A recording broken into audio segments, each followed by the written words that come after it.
Hi, guys. All right, so I'm 2 minutes late. I'm just thinking to myself, there Bell is. There's Death Bell or Dead Bell.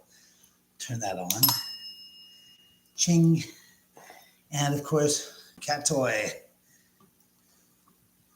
In front, we're in the back better. Right, better in the back so you can see it the better. So, how are you all doing? Let's see. Forget top chat. Give me live chat. Welcome to live chat. Hi, all. Hi, Jill. I got the fire up. The wind stopped blowing, so I was able to actually get the fire going tonight without any problems. Yes, Sarah. Why would I not be okay? Hey, PJ. Hey, LV. Soul Searchers.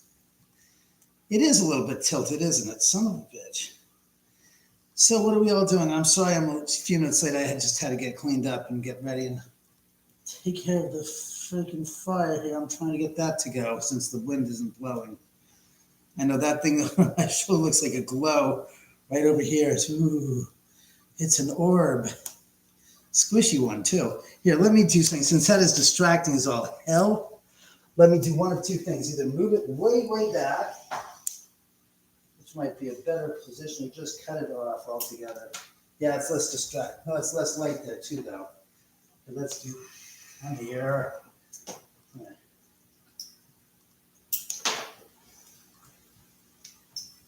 I'll put this way in the back here. Illuminate my pictures, my pets there. That's not so bad now, is it? No, that's not so bad at all. So it's here. It's glowing over my shoulder like an iridescent tumor. How you doing, Reg? You okay? Reggie's just chilling out. He had a hell of a day. Mr. Beckham, you're going to be here with the weekend before Christmas. That would be this weekend, wouldn't it? It's next weekend. Let's see what's happening there. Nothing really. Just like 4:43. Poor Sarah. My God, you're getting up the crack of dawn there in the UK. Yes, it is cozy. Hi, Dana. I was going to call you today. I was going to call you last night, but I was just had what? Sunrise is over David's left shoulder. Yeah, no shit. Isn't that it? It's so nice. I'm trying to think. Maybe I should push her or it more this direction. Then it'll sit here. It does give a nice ambiance, but it's not exactly like I want to have that glowing distraction there. Yes, I'm going to read tonight, of course, Virginia. You know it. What else would I do? How's the activity right now? Pretty dead, to be honest with you. I'm glad that she liked that, her visit here. Yes, of course, Scary Stories. Well, I can read for you from one of two books, actually 3 books. I can read for you from Scary Stories. I can read for you from Ghosts of Cielo Drive. I've also got Zach Baggins' book, I'm Haunted, which I'm 3.5 pages, half a chapter about me, which I thought we could read as well. Hi, Pixie. How are you? I've also got some drumsticks on the grill I'm going to have to, but when I go out on the grill, you guys will follow me out onto the grill. So, hey, thanks, Ghost Grimes. I appreciate it. Hey, Spirits, they want the bell to go off tonight. They haven't even been on for 2 minutes yet. Correction, I have not been on for 2 minutes yet, and they're already asking me to ask you to ring their bell, like Donna Summers used to say in that song. Ring my bell, oh, ring it, ding, ding. Yes, I hope it does too. So what's everybody up to tonight? I know, oh yeah. I must apologize. I made a statement last night that Scott on tape was going to be here tonight, only to find out that after I was on the live show last night that Scott sent me a message saying that he wasn't going to be able to make it tonight, that he's still in the thick of his filming the movie he's in, 3 Killer Pigs, and he said Sunday night he would come by, so we'll do a live on Sunday night. So tonight would be just a makeup. I'm sorry. I apologize that I was misinformed and I got Scott's dates visiting out of whack. So I think you okay, kid? The food's on the grill right now cooking, I swear. Yeah, I'm taking care of Reggie. He had a bit of a rough day today. So Hey, spirits, what's going on with Reggie? You want to give me a bell if you know? Give me a bell. Do you want to give me a ring of the bell if you know what's going on with Reggie? I'd appreciate it, you know. Yeah, the fire's doing nicely. It's not too bad. So what all is going on? I heard that that girl that was missing from Hawaii on her trip, turned up in Mexico, and it was a voluntary. What do they call it again? A voluntary. Um, what do they call it? They call it a voluntary removal from society, so to speak. Meantime, her father committed suicide because he thought she was dead. I mean, I can't imagine what her family is going to feel, think and say to her when they see her finally and saying, you really terrified your father to the point where he thought you were dead and he committed suicide. What's with you? Talking about a guilt trip. My God, there you go.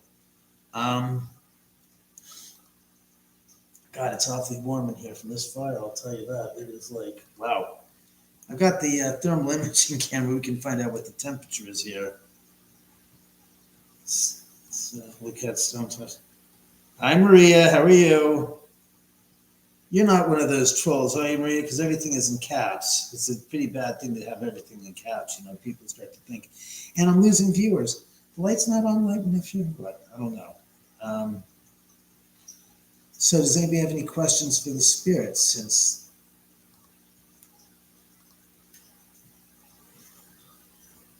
Are you guys around tonight? Spirits, give us a sign that you're here with us.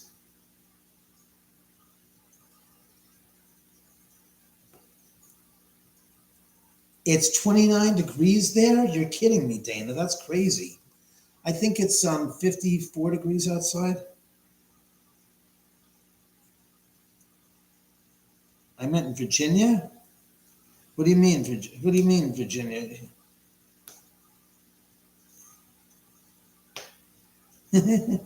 Hey, Joy, how are you? Send my best to Joey. I had a terrible scare with Reggie today where he,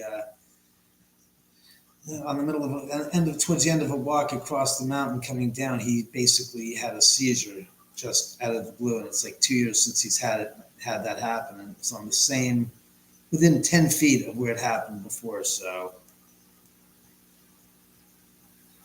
no, so the holidays, winter solstice. I mean, I've got 22 years of accounts of what's going on here, and I can't seem to track any kind of a pattern tied into the holidays or anything like that, or birthdays or anniversaries. They just have their own, how should I say, they have their own clocks and own calendars. 8 with a wind chill of -6. Oh my God. Yeah, well, he's 12 years old and he's been getting really thin of late. The doctor says that's what happens to some dogs. They get to a certain point in their life, at their older age, they just can't assimilate the food as well as they used to be able to, so they lose their weight. Yeah, that's another thing. This New Jersey drone shit.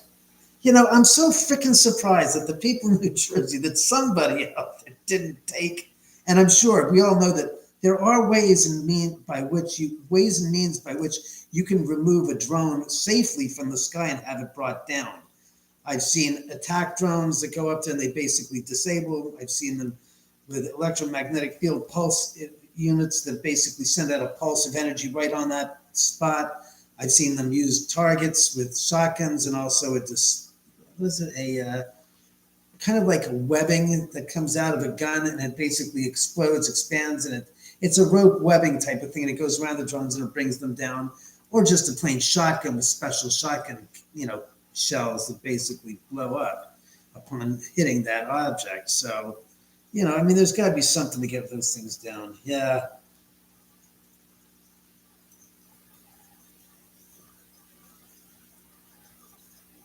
I was going to tell you that the skeletons were owned by someone else I never knew and they passed away. Well, that's the thing. I always like talking to you anyways. Let's be honest. You could have told me that on the phone. I still would have spent an hour talking to you for the hell of it.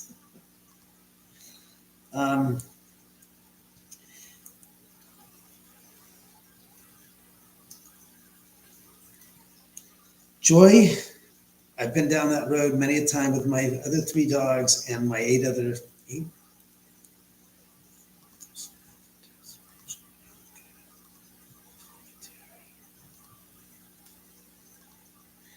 cats. So, it never gets easy. There's nothing, but it's kind of like, you know what you're getting when you go in. Meaning, when you get a dog, when you get a cat, upon that moment that you take them into your home, off the bat, if you haven't by now, I mean, and I've only had pets for the past 35 years of my life, that there's going to be a time at which you're going to have to say goodbye to them. And it sucks, but there's nothing you can do about it. It sucks, and you know it. You know it the second you adopt and bring a dog in or a cat in, that there's a certain amount of time you're going to have with them. You don't know when it's going to happen, but you hope for the best, that it's the longest period of time ahead of you, and you can't change that. And look, I live in a freaking haunted house. Haunted houses are occupied by people that have passed away. And let's just say I've been down this road before, and it stinks. And there's nothing you can do about it. So that's, as my old friend said, you just got to live every day as it comes and live in the moment. That's about it.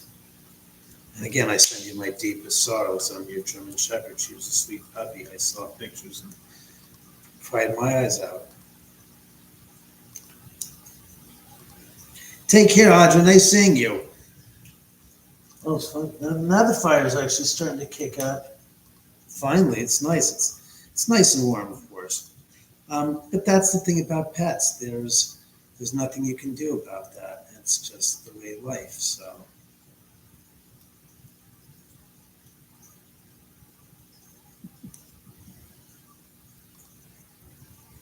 I'm sorry. You called your cat Pooter. Is that Pooter? You got a damn cat named Pooter, do you now? So you got a cat named Pooter and it bit you, huh? Maybe if you tried ignoring the cat more, even if you walk by and you feel that urge to go pet it, just walk by and ignore it. That cat will turn around and say, hey, what the hell is with you? You got to pay attention to me. I'm the kitty here. What? Oh, shit. All right. I'm being told by somebody on the other side. That was me doing that. That wasn't them. To take a look at the chickens so you guys can watch where I'm going to go right now. Right up there. Can you see that? Does that look good? Yeah, it looks pretty damn good, except it's a little off on the height. There. Now let me go get the utensil to get the chicken taken care of, because I made it ready. Some chicken drumsticks for dinner. Well, not dinner. I made him. I already fed him dinner. I'm making this as a side gift to him, because let's be honest, the dog does not get enough fun food outside of his regular dog food. So I'm going to make him some good food, that's human food, that he can enjoy for himself. So, with that said, hello, handsome. Hello, sweetheart. On the side. Holy cold as hell. Oh, don't tell me. Son of a bitch. Drag pants. This is not what I wanted to see. Oh, shit.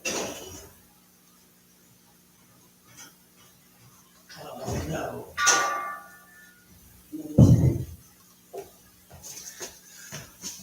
I just ran out of propane, so I got to run to the car. I got to run to the garage and grab a new stinking tank of propane. So be with me. Excuse me. I will be right back. Son of a bitch. Thank you, Sharon.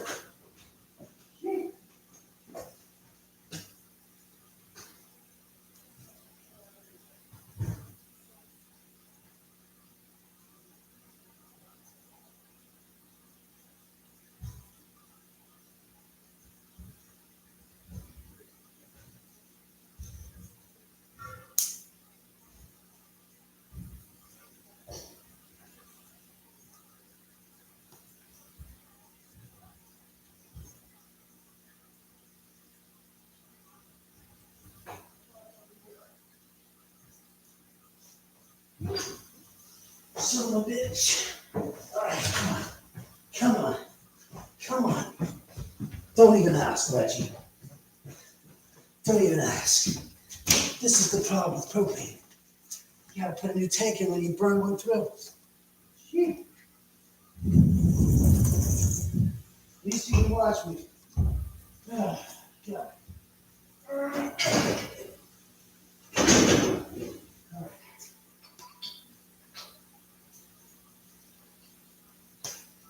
Come on. Here you go.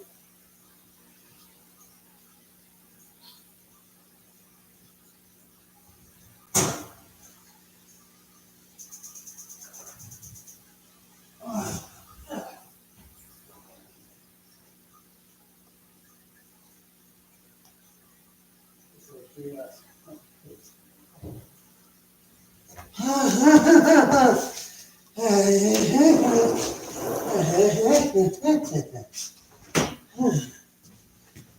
Oh, damnation. I got to put back home, square home.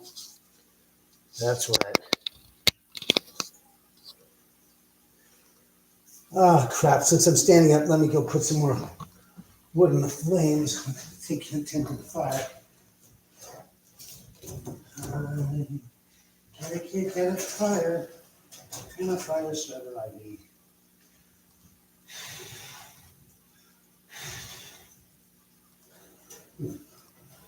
Let me get one thing. Here, guys, hold on 1 second. I want to tend to the flame, since the flame is keeping me warm and sane, and I like warm and sane. Don't you? I know I do. I know, well, this isn't the usual bill of fare at the Oman House.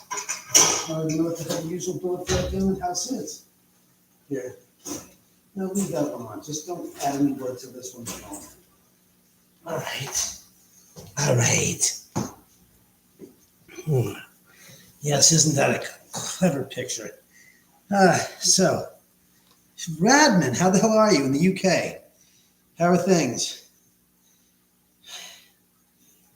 Oh my God, Peter needed that laugh.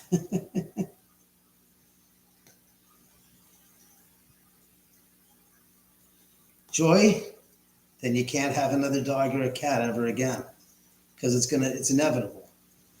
I didn't want to, but I'm sorry. I mean, after a while, you might change your thoughts. Was this cat ball? You said the cat ball was going off, Dana? Well, it was outside. I couldn't have touched it. I was outside.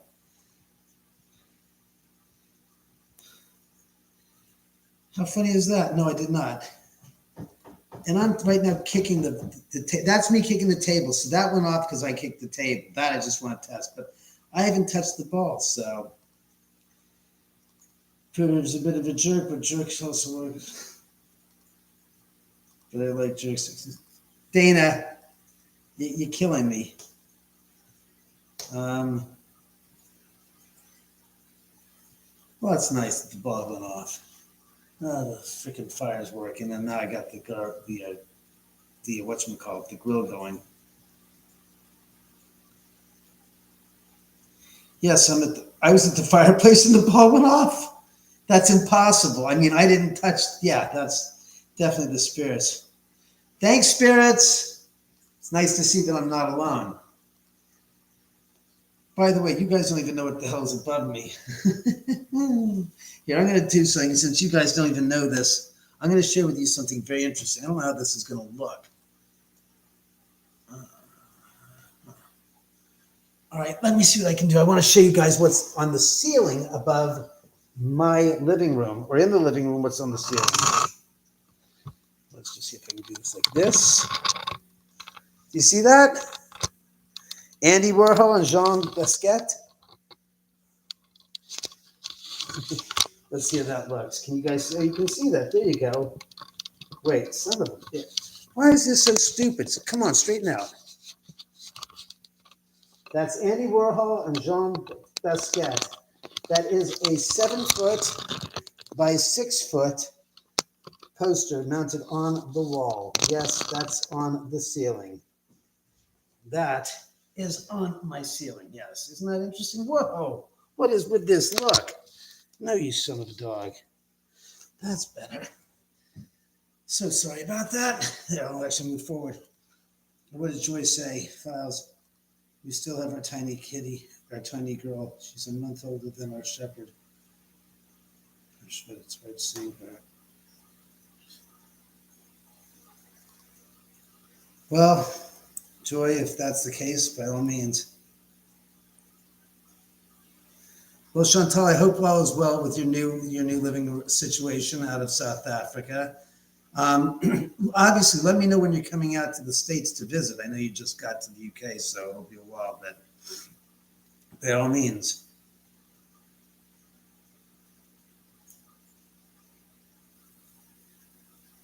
So, with that said, excuse me, I thought I'd read from the good book. Oh, other dangers. Jeez, I need light over my head. I can't see clearly. The food's cooking right here. I didn't forget. I swear to God, I did not forget. Holy shit again. I didn't touch anything on the table. No. And I'm moving this now physically and it's not going. So, Jesus Christ, that's craziness. Is the pic haunted? No, I don't think so. It's just it's a poster I got at my framer. They had it there, and he was using it as a drop cloth. And I said, "Could I have it?" He goes. Well, and I found out it was just a stock photograph that was taken in a series of photos that his client had asked to have blown up. And I loved it. I said, "I got to get that." So I actually got it to Home Depot, and I got some insulation board, which is an inch thick foam board that was 6 feet long, and I put the two of them together. They're 4 foot by 6. So I put them together and I cut it, glued it, and I mounted it onto the ceiling myself alone. It was amazing. I still can't believe I pulled it off.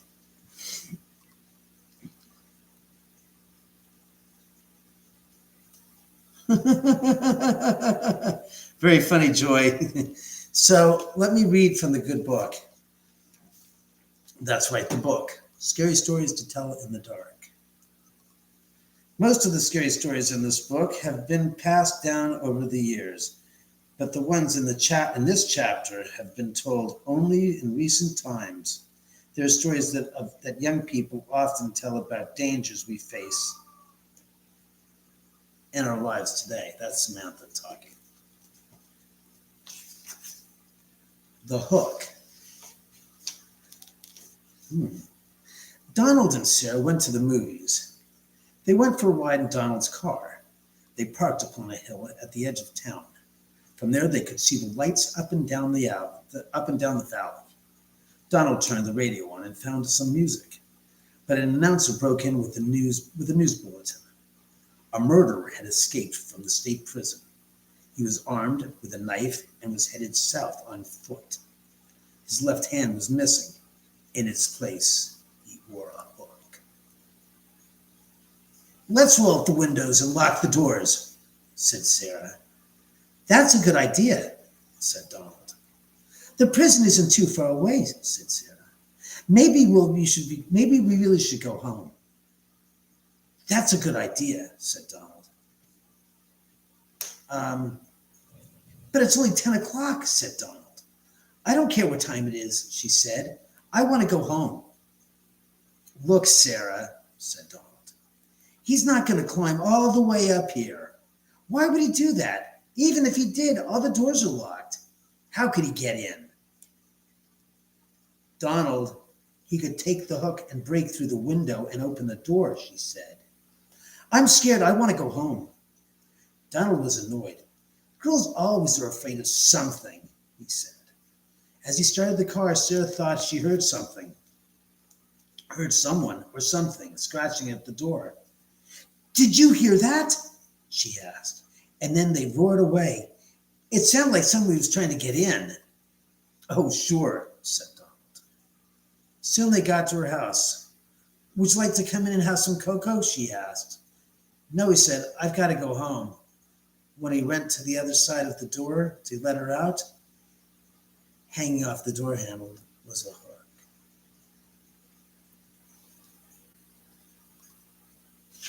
Not bad. Not bad at all. I heard this many years ago at slumber parties. Yes, I think we all have heard that story before. Ooh, ooh, this one just, it's got the title in its own has got its own little,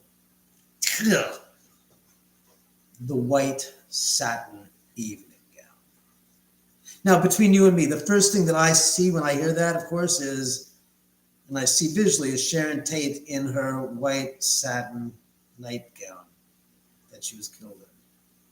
So that's why I said that really just to me personally, I know you guys probably wouldn't have as quick a visceral response to that, just that 5 words, the white satin evening gown. But obviously with where I live and with the history of the area, the house, the neighborhood, yeah, it definitely sounds pretty creepy. What do we got here? Is the pick on, heard many years ago. Do you have a sinister look then? You have a sinister look. I was watching Bryan Cranston on an interview, and he said, if you want to have a sinister look, a real scary look, just remove all thought from your mind and just look in the camera.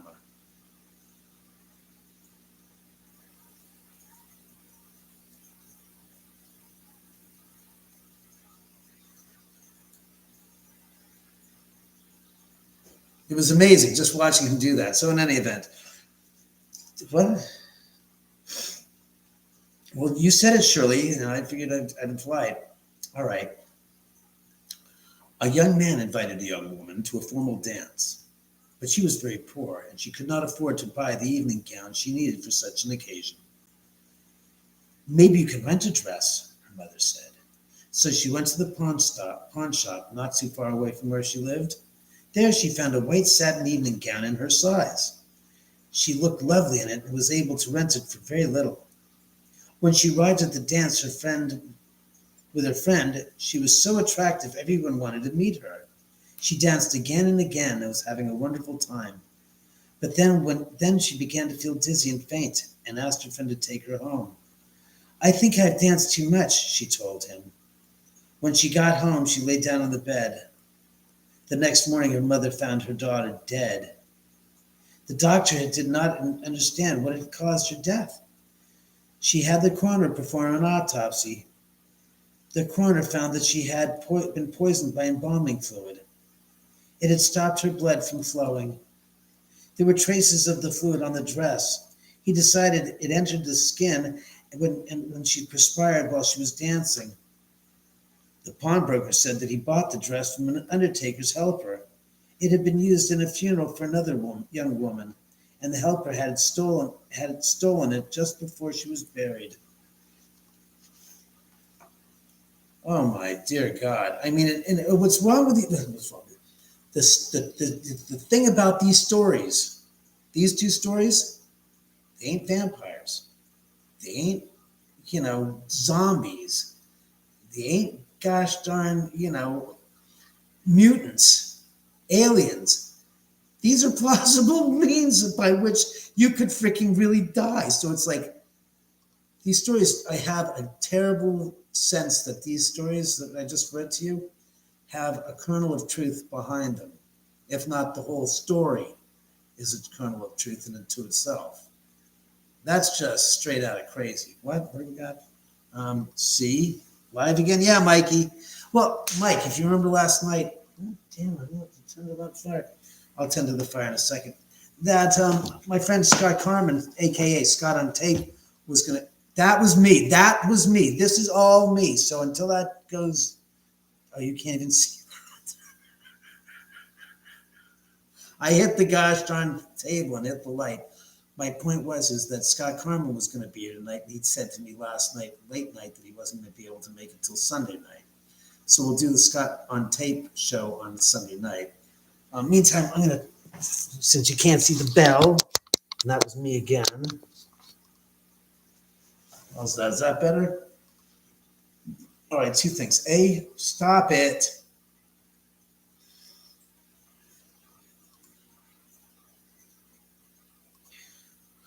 God, I've heard that people being poisoned like that years ago. Yeah, that's what I'm saying. Again, this is something that happened years ago.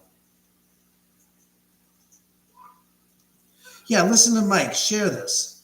And more importantly, subscribe to the channel. Tell your friends to subscribe. What's the matter, Samantha? What do you mean? You're hungry again?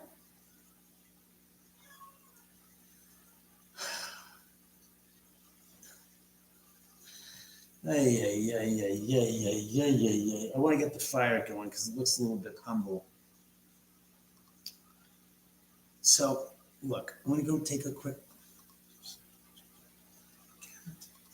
fire and the food.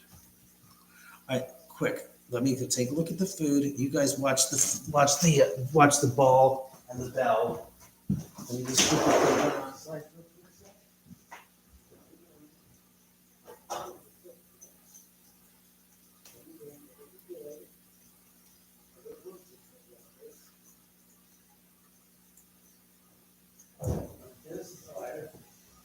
Fire, food's good, cooking well. Let me go tend to this. Let me put another log on the fire. Excuse me, no, you're not supposed to turn your back to the audience. I can't imagine what it's like to turn your ass to the audience. Here, we move this here. Let me throw this Propane in there. Here, I got rid of it. How did we just get that hello? Isn't that good? And then I'll move this over here. Excuse me. Okay, everybody, come on. Yeah, then I'll feed Sammy. Get her happy ass. Happy again.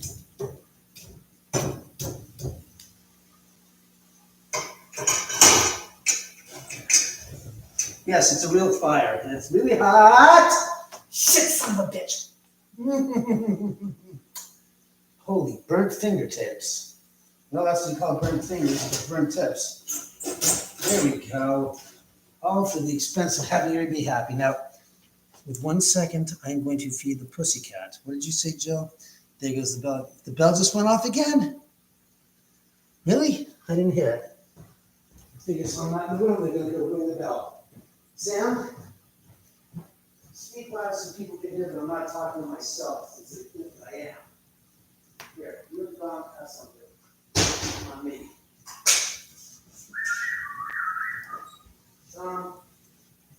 Don, Scott, Scoot. I can't do this with you in my face. It doesn't work like that. I got a kitty cat on my face. Well, I don't mean that like that. The cat's trying to get some food that's in front of me, and I'm trying to get it to her so she'll be happy. Well, that's Donna. She's actually out of the house. Dinky Dom. They can just wake up the food and eat the chicken. Sam. Samantha.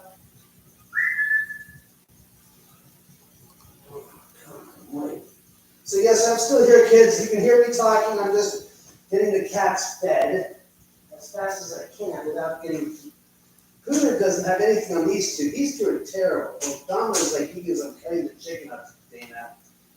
Donna, we can't get out of my food. I'm cutting food for you. God, stinky pussies. Dinky does. Dinky dats. I get dooters. You got cooters, I got dooters. I got dooter dats. Dooter dinkies. That. Hey, Don, stop doing. Don, I'm working. Donna, God, don't have to get tight with me. I'm getting your food, stinker. Here, there's your food. Sam, come here. I know you can't see me, but if you could, you could only see me cutting chicken breast meat up for the cat. The other cat's like, well, I want mine too, because you got your food to eat. Stop that. Pooter, what are you doing there, Pooter? Pooter, dad.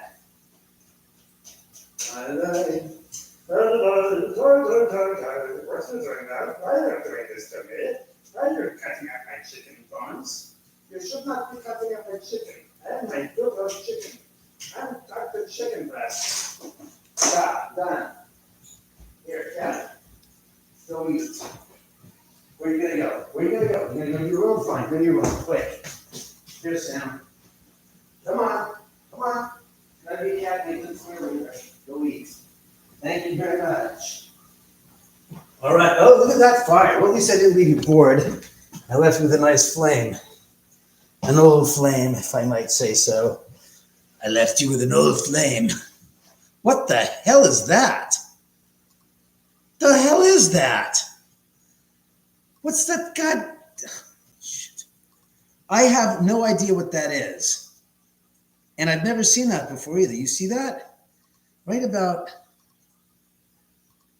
Where's that coming from? No. What's causing that? No, that's me. No, what's causing that cockeyed light beam there? Yeah, tomorrow's Friday the yes. For those of you on the East Coast, it is Friday the 13th. Let's see. Ring the bell. The ball. The second time you went. Really? The ball? Really? See, I wouldn't know because the ball lights up. It doesn't make sound, so it's kind of hard to know.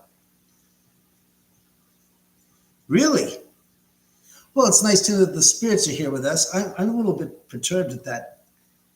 What is that? That. All right. Do you guys see that lens flare? It looks like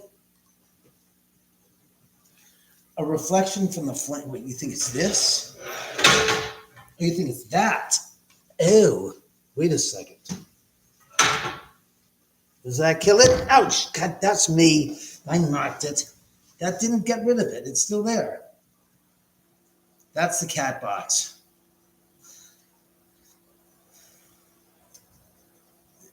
That doesn't make a lot of sense. The reflection of flame. Look. Oh, son of a bitch. There it is. That's it. It's a reflection of the flame onto what? The lens? Shit. Let me see something. There we do. Yeah, we got rid of it. But now you can't see the gosh darn lighting ball. Yeah, it's kind of strange. It's not from the fireplace exactly. It's from the camera. And worse now that you can't even see the gosh darn. Here, let me do this again. You okay, Ray? Ray, your foot. Reggie, stop licking your foot. That doesn't make any sense. It's a dirty thing you got there, so I wouldn't go licking it. Is that better? There we go. Except now I got that. Well, oh, that's me again. I did that. That's all on me. I'm sorry. Here, you move over this direction a little. Hey, Chris.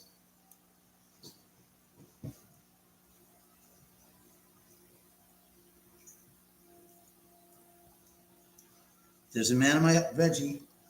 Chicken's coming. Chicken's almost done.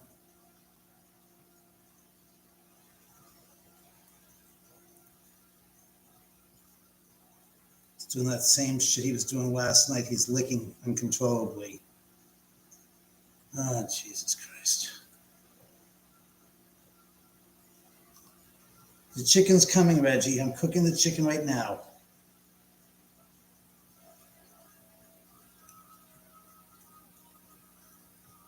Don't you go die on me, sweetheart.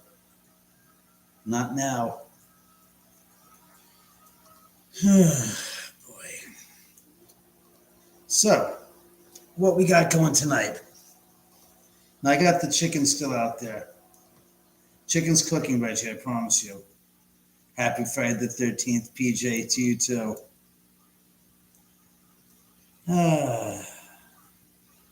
Well, at least I got the gosh darn fire going. I don't have the reflection and all that stuff, which is a good thing. Would you guys like me to read from a different book? A more, as we say, none. That's me again. God damn, you're so sensitive. What's with you? Is it every time you get touched, you go off on a light up time? My God. So I figured I'd be...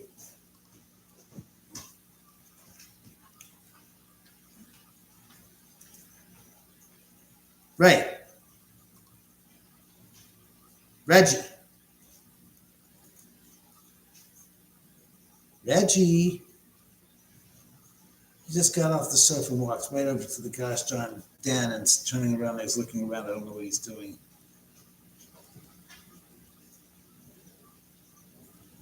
Reggie.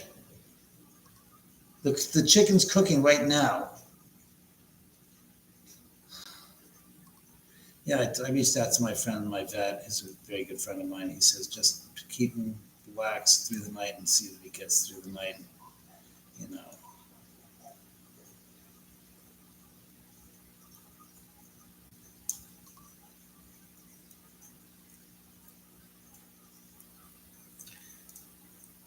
Oh, I'm sorry to hear that, Chris. Yeah, I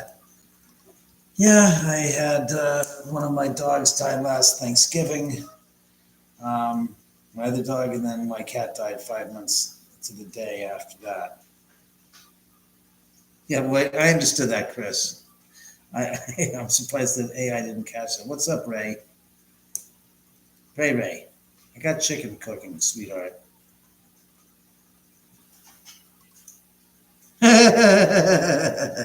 Yeah, Sarah, so did I. I mean, I spent a couple of months recording it several times over.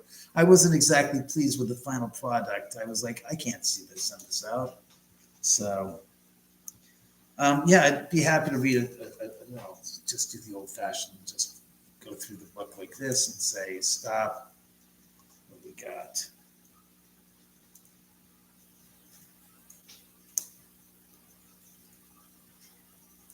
Okay, this is good. Reg, the chicken's on its. Fine. Hold on. You can watch me go out onto the balcony again here. Ouch. That was me. I hit the thing. That's me there. Yeah. All right, so I'm going to go on the balcony. I'm going to get your chicken ready, I promise.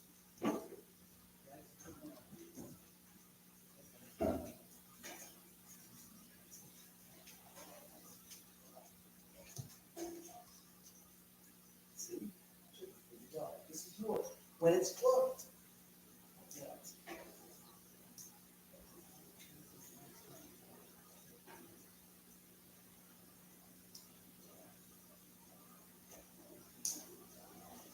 Want some?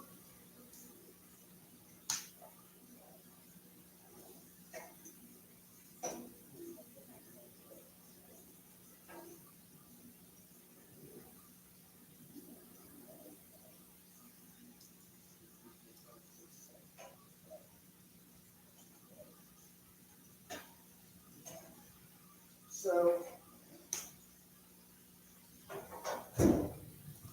it's cooking. Say hi, Reg. Hi, Sam.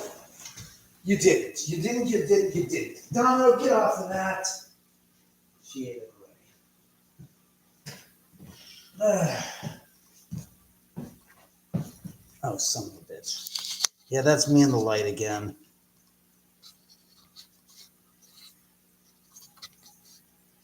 There, you can see the top of the light.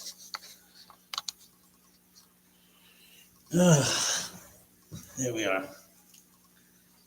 So what are we going to do? Reggie, Jill says hi. Do I watch anyone on YouTube? No, not really. I don't. This is so cool. I thought he was standing by David. I'm not psychic at all, but on rare occasions I get visuals that won't go away. It's been forced to see them.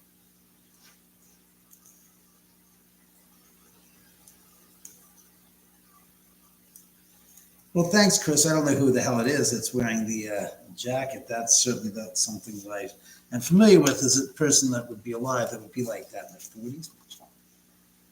Get a name at all, Chris? All right. I'll read from you now, page 143 from Ghosts of Cielo Drive, The Afterlife of Sharon Tate and the Spirit of the Oman House.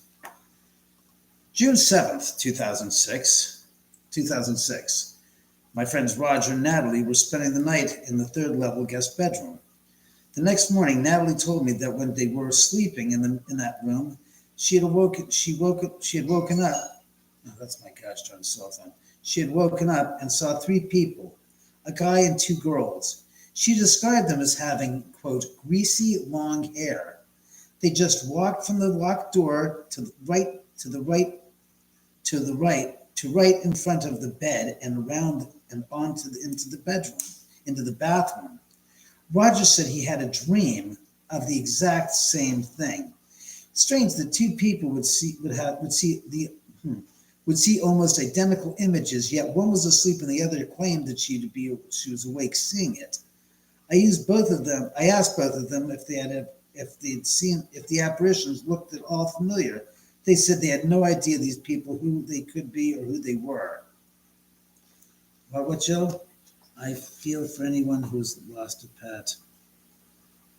You're right, Jill. It doesn't. Veteran vibes. Really depressed veteran. All right, I'm gonna just take you down the road there, Chris. You're saying veteran. I'm not hearing recent. I'm hearing veteran from like Vietnam era, from like 66 to 72, 73, that type of thing. So for some reasons, that's what I'm seeing what you're seeing. I don't know who that could possibly be.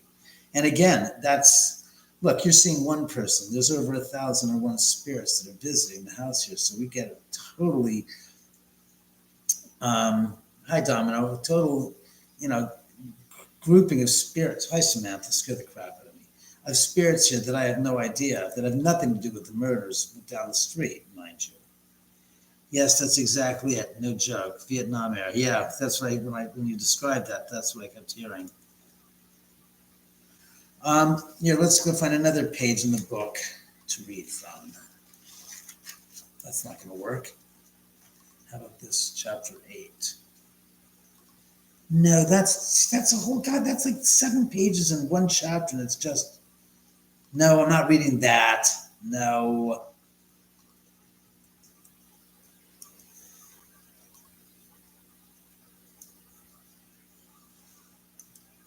Would you two stop fighting? Or Domino, leave your sister. Sam, no, you're not bothering your sister. She's just paranoid. All right. This is a goodie. This is good. This is from 19 years ago. Chapter 10, Ghost Encounters during the movie production, June 2005. With Paul's help, we were able to fix a few of the rough parts of the script. After the final rewrite, the story was completed.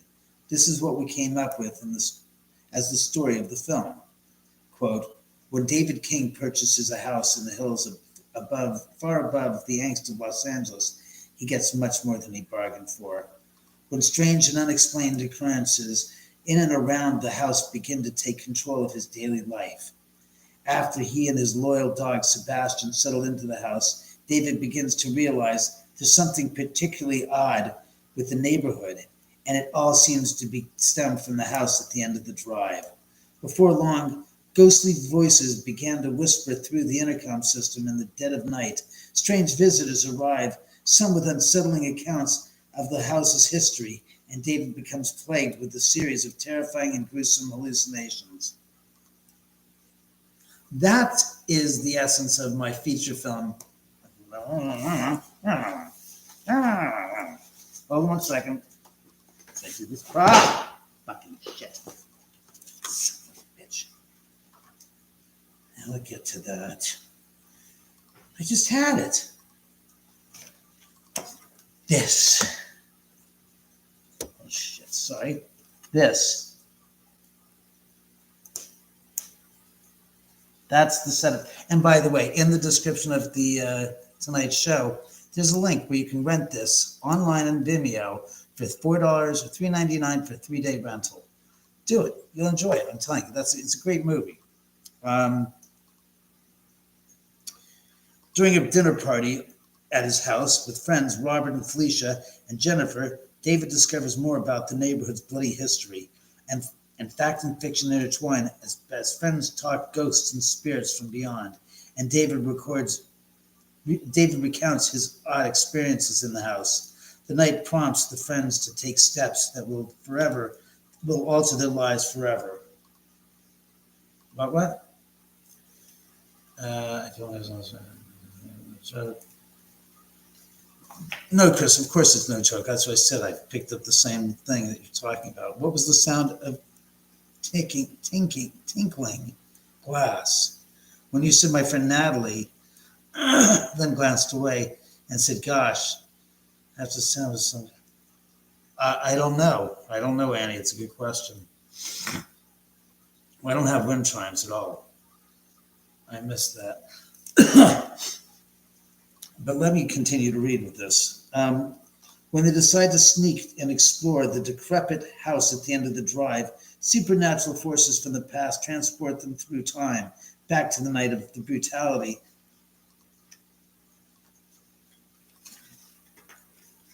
and murderous bloodshed. In a cruel twist of fate, David, Robert, Felicia, and Jennifer materialize as the soon-to-be victims of the massacre they had been discussing earlier over quiet and casual dinner. In the knowledge of the future, is the knowledge of the future enough to shield them from the horrors of the past? Helter-skelter mayhem. Can careful plotting overpower the supernatural invasion by the most infamous family of mass murderers? Surely yesterday is finally over, but only time will tell. And as the hapless visitors to the house at the end of the drive are swept into the hellstorm of dark forces and fury beyond belief. I think that's really a good description of the movie myself. Hey, Thomas, how are you? Geez, it's only 11:23 in Dallas, huh, Thomas? Wow.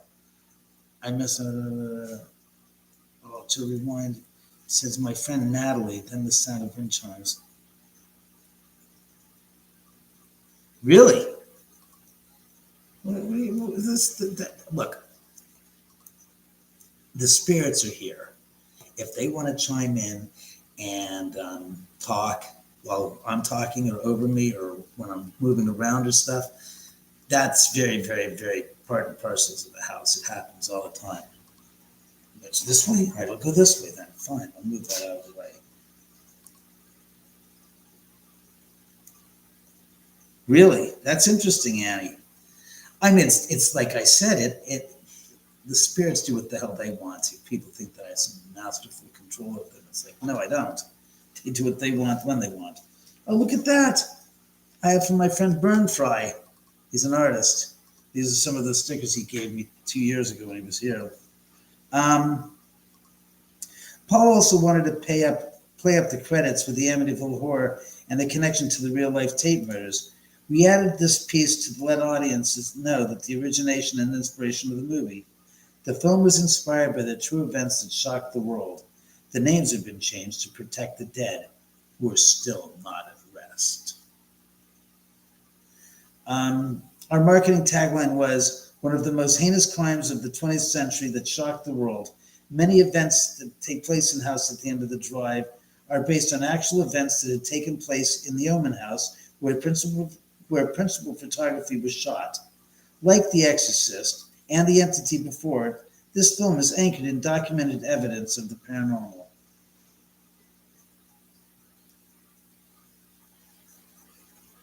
I think so. At this point, I was confirmed that the project was on solid ground. We went into pre-production in April as Paul had time commitments to other productions later in the year that we really didn't have productions later that year, and we really didn't have a big budget to afford many days of shooting. We scheduled the movie to begin shooting in 2 months, in June of 2005, and shoot for 16 days. Though the shoot actually started weeks later than scheduled, actually started weeks later than scheduled. During the production of the movie, I had 3 crew members have their own personal experiences with the restless spirits from the property at the end of the drive.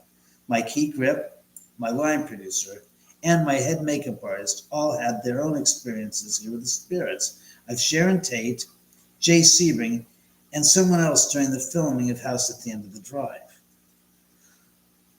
God, all right, I'm going. Just bear with me, guys. I'm being told if I don't get outside, I'm going to lose all the chicken that I'm cooking. You guys want to watch? Here, watch with me. Oh, wait, that's me. I hit that. It happens, and he starts reading the stories in the Thomas house. David, you're living alone in that haunted house. Sounds like a plot to a Night Gallery episode. The only problem is I really am not afraid of ghosts. So it doesn't exactly work. It would have to be it could be look, let's be honest. You do remember the Night Gallery had some humorous, comedy routine or comical stories. I guess it could be a comical story to say the least. Here, you guys watch it there.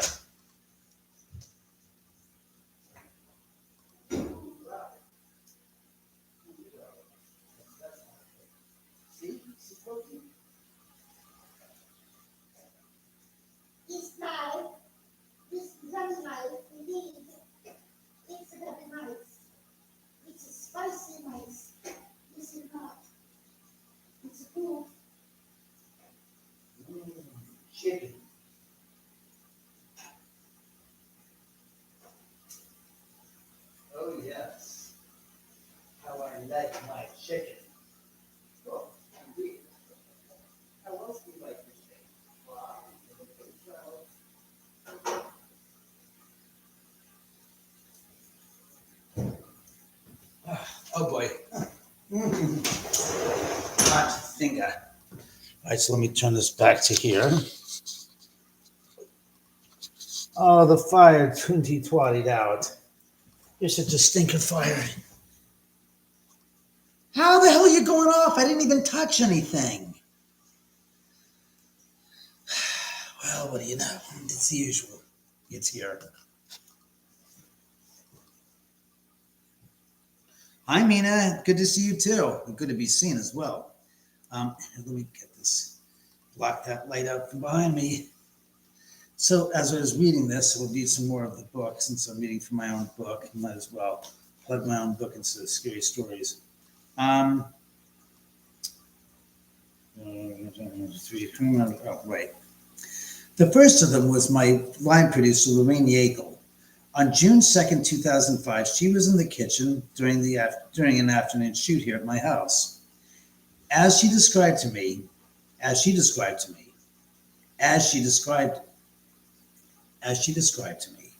quote, I was in the kitchen getting something to eat. I was walking around and was a few feet from the sink and the 2.5 by 2 foot window that looks outside towards the driveway. As I turned my head towards the sink, I looked out the window and I noticed a man with dark, medium length hair walking past. I noticed him and he noticed me as he turned to his right and I turned my head to the left. My right eye caught his right eye, and for a second we caught each other's focus, and he just walked out of my sight, past the edge of the window. Now I thought it was kind of funny because he didn't look familiar. It didn't look familiar to me being with anyone that I recognized from the shoot. Then it dawned upon me that, wait, David's house doesn't sit on a flat pat of land. His house is on the side of the hill. So I walked outside and go to the side of the house where the kitchen window is. And I looked. There's a staircase going down the side of the house, and the kitchen window is about 17 feet above that staircase. And I didn't see him walking anything but right straight across the window frame, like he was on a flat surface. It wasn't the case at all. I was shocked, and I told David of what happened. He later showed me the photo of Jay Sebring, and that's who I saw walking past the kitchen window. It freaked me out a little, to say the least.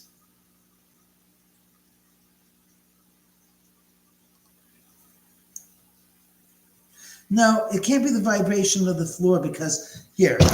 All right, well, there. All right, you just saw, I basically pounded my foot. So that's the vibration it takes. Now I'll try to do it softly to see if it has any effect.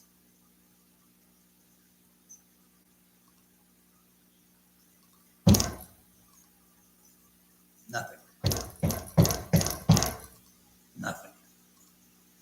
Can't be me walking or doing anything that you're not hearing first that's causing that to react. It's a ghost. Thanks, Joy. You know it. The first one was the line producer. The second incident was in June 2005 and happened to my head makeup artist, whose name was Natalie Wood. That's her real name, by the way. She was downstairs in the third level guest bedroom, which was being used as the hair and makeup station. There were two very large makeup tables that were there, about 5 feet tall with two large 2 by 3 foot mirrors on the back, with drawers in the area that she could put her tools and other makeup items in. On the left table the mirror had a black and white 8x10 photo of Sharon Tate taped to the upper left corner. She used this as the basis for the makeup for the girl playing the lead in my movie.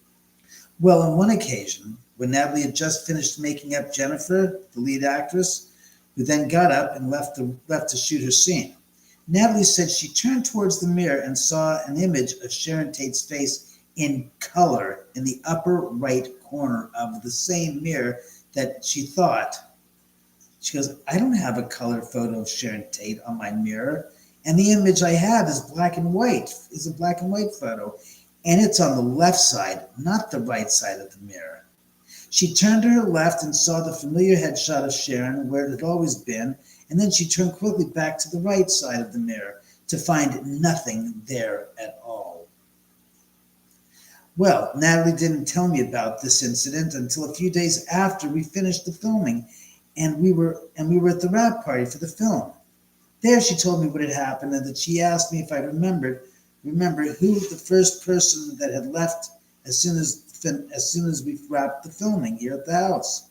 I said I remember that as soon as the director said it's a wrap, that you grabbed the four production assistants, PAs, and had them haul your two large makeup tables out of the third floor and up the side of the staircase as fast as they could, and you were gone within 20 minutes of the final shot here. She said, yeah, you want to know what you don't know why I couldn't wait to get out of that house, out of that room as fast as I was always on edge after that incident. I know what I saw and experienced, and I was freaked out, and like that. I was freaked out like never before. That's it. Nobody else. Oh, the third, I'm not going to read the whole gosh darn chapter. Buy the freaking book. You got to listen to most of it. In any event, does anybody have any questions? God, that fire should be working better. Anybody? Dana, you out there? Chantal, anybody?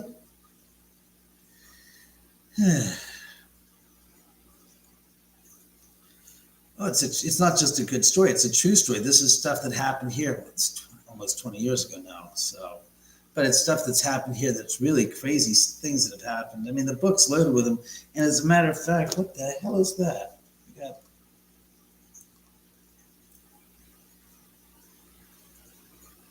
I'm just looking at the dog, making sure he's okay. No Mike, no traces of Alma. And yeah, I tried to reach out to her across the ethereal plane last night. I woke up in the middle of the night and I said, Alma, if you're around here, say hello, give me a sign. Yeah, I mean, people are very much hesitant to do that because people don't want to be lambasted and laughed at and lauded upon by people that don't believe the spirits exist. So it kind of makes sense. You know, people don't feel comfortable about discussing their paranormal encounters. It's kind of hard to imagine how they would, do well with their people accepting or not accepting that. So.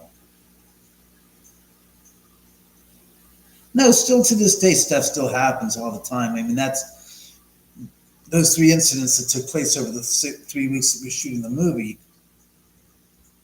were instrumental because, let's see, Lorraine saw the apparition of Jay Sebring.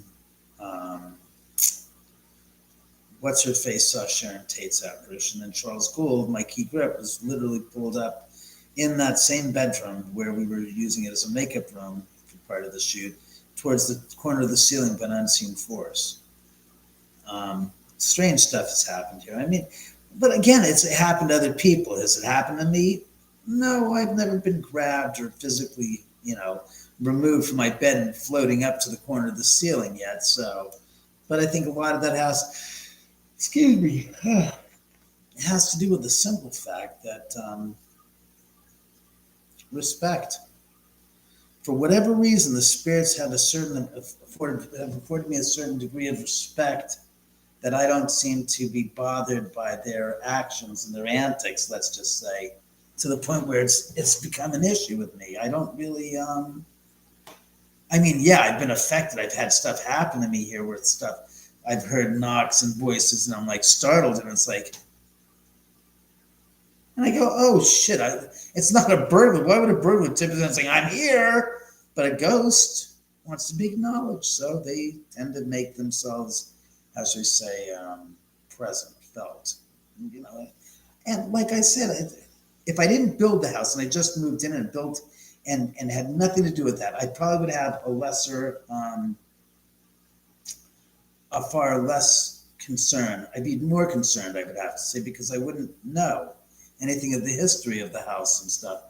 But, and it's not to say that I haven't gone to other locations that are haunted, but because I've lived here for 22 years and I've developed, or I've kind of learned, for lack of a better choice of words, I've learned that, they're not trying to hurt you. So when I feel the presence, it's kind of like, oh, hi, who are you? What's going on? Oh, okay. Do you want me to tell the owners of the house where I'm visiting right now that, oh, okay. They know? Oh, okay. That kind of thing. It's like, I don't feel bothered by the fact that spirits are a lot of places where people don't want to. I haven't been working on the book too, Mike, as a matter of fact. Honestly, I have to do that. Mina, afraid of what? I'm more afraid of the living than I am the dead. Or as the old saying goes, you have more to fear from the living than you do the dead. You almost do it like what's this, like, loud servant. Good evening. You have to understand something. You have more to fear from the living than you do the dead. What? No, I'm not afraid. Joy, are you cooking a whole chicken? No, I'm just cooking the chicken, the legs, because I took out a dozen legs for this. Excuse me. Sorry about that. Is there a postal? No, is there a portal? So, look, what other people have told me is there's a portal in the house. I'm like, okay, fine. What does it mean? I don't know. It's a term that humans have come up with to kind of like say there's a passage, that there's some kind of a doorway between between this plane of existence and that plane of existence where the spirit realm is. Whether or not that's true, I don't necessarily know. I mean, a lot of people have said that. And yeah, I can repeat that what I've been told, but whether I believe it or not, the more I live here, the less I kind of understand it, and so I don't really say yes or no. What?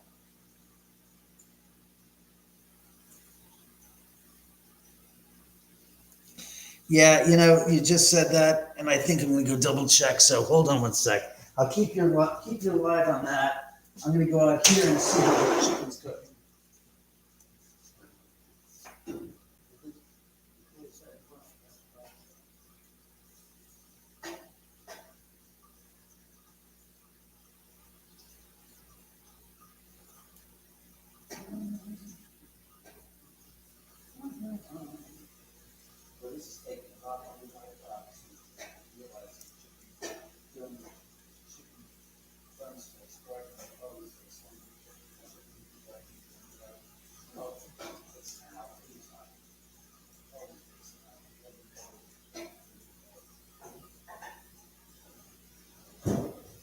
Yeah, it's still cooking, Shirley. I mean, Joy, thanks. Much appreciate that.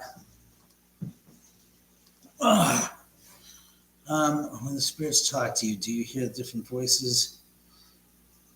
No, I don't. Honestly, I just hear communication. It's kind of hard to decipher, unless they say it's Sharon or somebody else. It's like, oh, okay, it'd be stupid.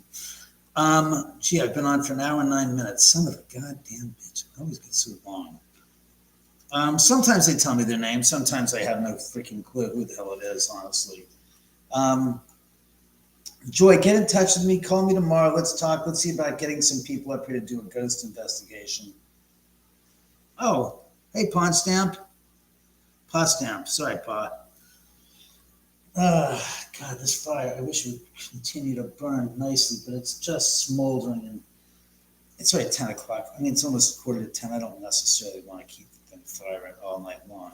So I sleep on the floor below. If I slept on this floor, I'd say, hey, that's a great thing to have for the night. But I don't. So with that said, I've been on for more than my allotted time. I was only supposed to be on for an hour, and I've been on for an hour and 10 minutes. And I know people have said to me, it's too long. It gets too long. What?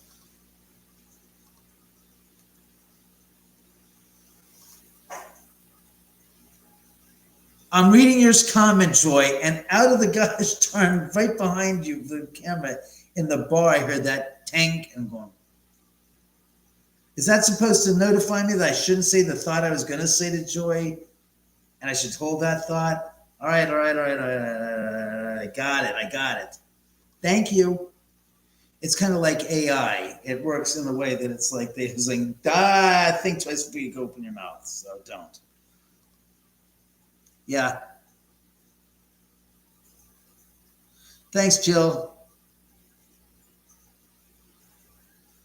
How, well, it's probably because they can't afford the gas to heat it. But I mean, I use a fireplace. I mean, I love my fireplace. When it gets cold here, I thrive on it because when it gets really cold, I got a whole like 150 pounds of logs that I've got stacked in my log thing next to the house. So I like keeping the house flames and the fire inside the fireplace and keep the house naturally warm. It's winter.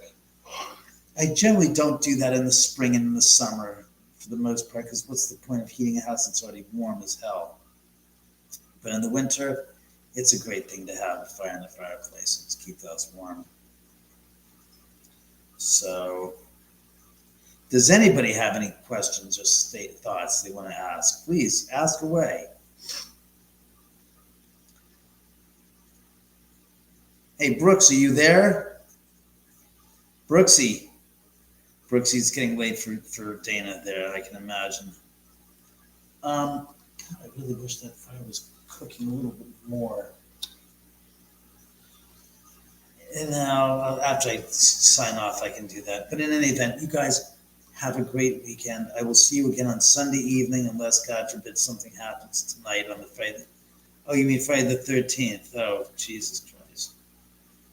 It seems like a dumb night not to go live from a haunted house on Friday the 13th, 2 weeks before Christmas. You okay, Reggie? Dad loves you, sweetheart. In any event, I'm losing viewers anyways, but go rent the movie. Go get a copy of the book.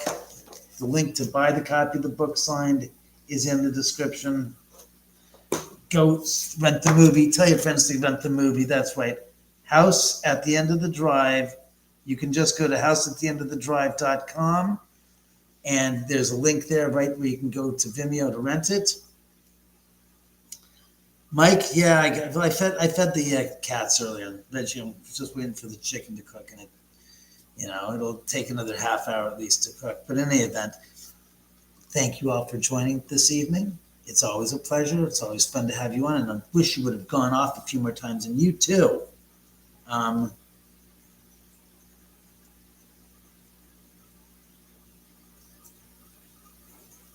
Thanks, Joy. I appreciate it. Up here, Domino, come here.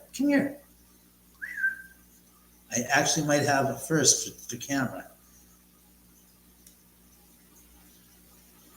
Dom, come here. Hey, kitty. Kitty, it's a fire in the fireplace. She's literally like, you can't see where she is. She's right there on the ground. Domino, come here. Your sister's way over there. You can come here. Dink. She is very elusive. She doesn't care for people. She loves me, and that's about it. And she's with me, it's even a question. I've never had a cat that was so the best way to describe it is ignored.